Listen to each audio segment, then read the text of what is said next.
सो यार कैसे हो आप लोग। स्वागत है आपका एक और धमाकेदार वीडियो में।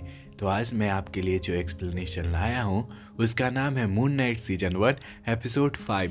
इसके पहले के सारे एपिसोड को मैंने बहुत ही अच्छे तरीके से अपने चैनल पर ऑलरेडी एक्सप्लेन कर रखा है, जिसका लिंक आपको डिस्क्रिप्शन आई बटन या फिर इस वीडियो के एंड स्क्रीन में मिल जाएगा।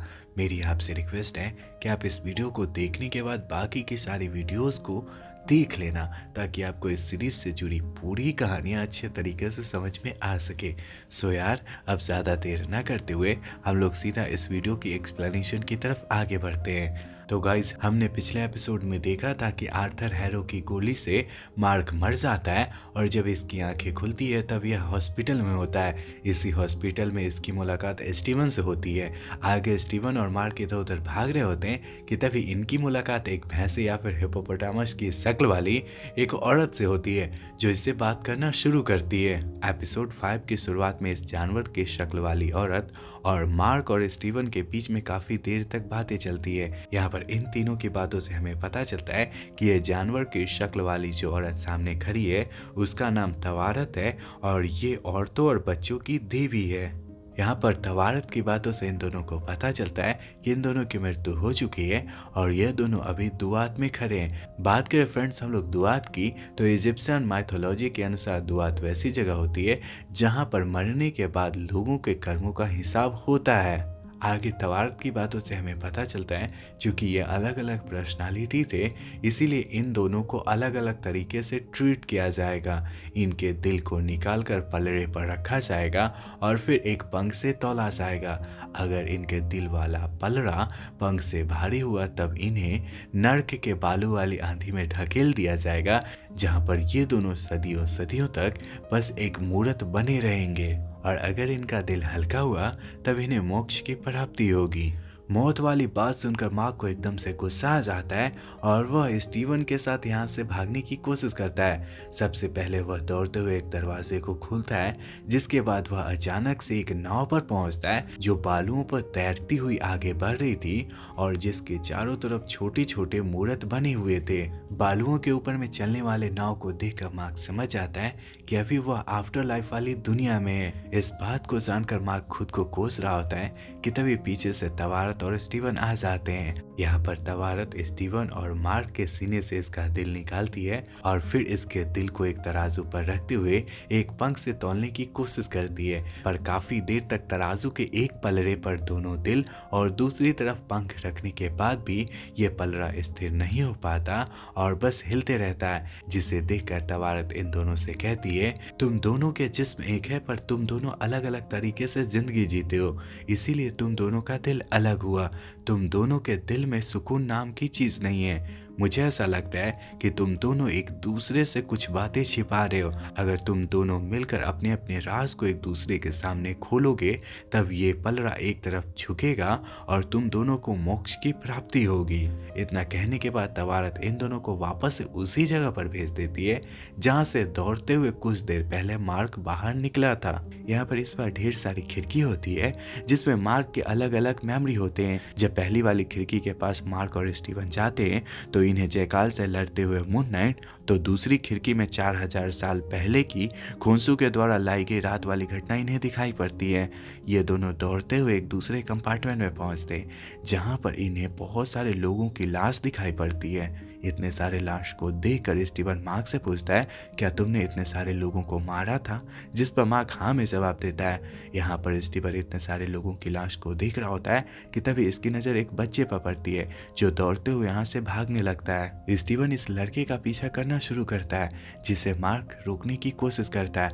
मार्क को ऐसा करते हुए देखकर स्टीवन उस कमरे के अंदर दाखिल होता है जिसके अंदर में अभी बच्चा दौड़ते हुए गया था। चूंकि मार्क इसे रोक रहा था इसीलिए स्टीवन गेट के अंदर पहुंचने के बाद गेट को अंदर से फटाक से लॉक कर देता है और फिर लड़के का पीछा करना शुरू करता है। इस गेट के अंदर दाखिल होते ही स्टीवन मार्क के उस मेमोरी में पहुंच जाता है जब मार्क बहुत ज़्यादा छोटा था। यहाँ पर इसे पता चलता है कि स्टीवन तो पहले एग्जिस्ट नहीं करता था और मार्क ही इसकी ओरिजिनल आइडेंटिटी है। मार्क का एक भाई था जिसका नाम था रेंडाल।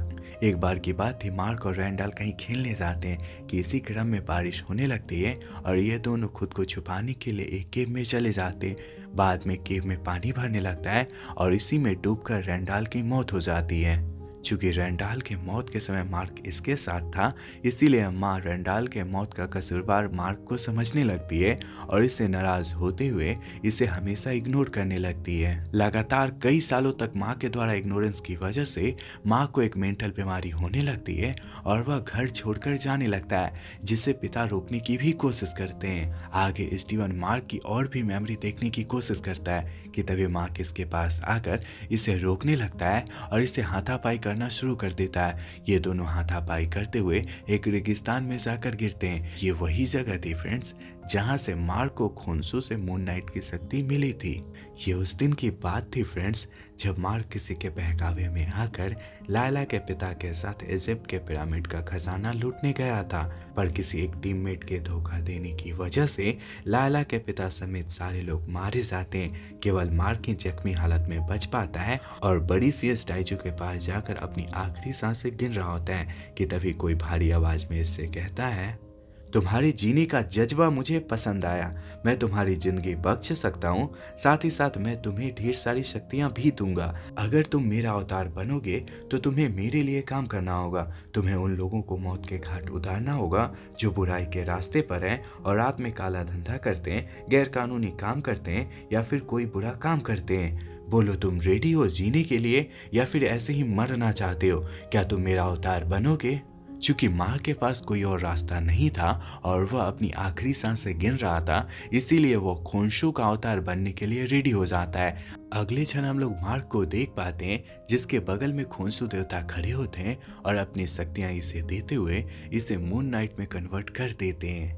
मार्क और स्टीवन मार्क के मून नाइट में कन्वर्ट होने वाली सारी चीजें देख रहे होते हैं कि तभी यहाँ पर इन्हें अलग अलग जानवरों की आवाज सुनाई पड़ने लगती है, जिसके बाद ये दोनों दौड़ते हुए तवारत के पास पहुंचते हैं, जहाँ तवारत से इन्हें पता चलता है कोई बेचैन आत्माओं को बिना न्याय दिए हुए रेत में जमा रहा है। आगे तवारत इससे कहती है, अगर ऐसा काफी देर तक होते रहा तो देवता लोक में तबाही आ जाएगी। इस बात को सुनने के बाद मार्क और स्टीवन समझ जाते हैं कि पृथ्वी पर आर्थर हैरो ही ये सारा कुछ कांड कर रहा है। जिसके बाद ये दोनों तवारत को आर्थर की सारी कहानी सुनाते हैं और फिर पृथ्वी पर इन दोनों को भेजने की रिक्वेस्ट भी करते हैं। जवाब में तवारत कुछ कह पाती कि इससे पहले इसकी नजर तराजू पर पड़ती है जो अभी भी हिल रहा होता है। इस चीज को देखकर तवारत इन दोनों से कहती है, तुम दोनों का दिल अभी भी बेचैन है, तुम दोनों अभी भी अपने अपने राज को छुपा रहे हो। तुम दोनों अंदर जाओ और अपने अपने राज को एक दूसरे से शेयर करो ताकि तुम्हारा दिल हल्का हो सके। इतना कहते हुए तवारत नाव को वापस से मोड़ लेती है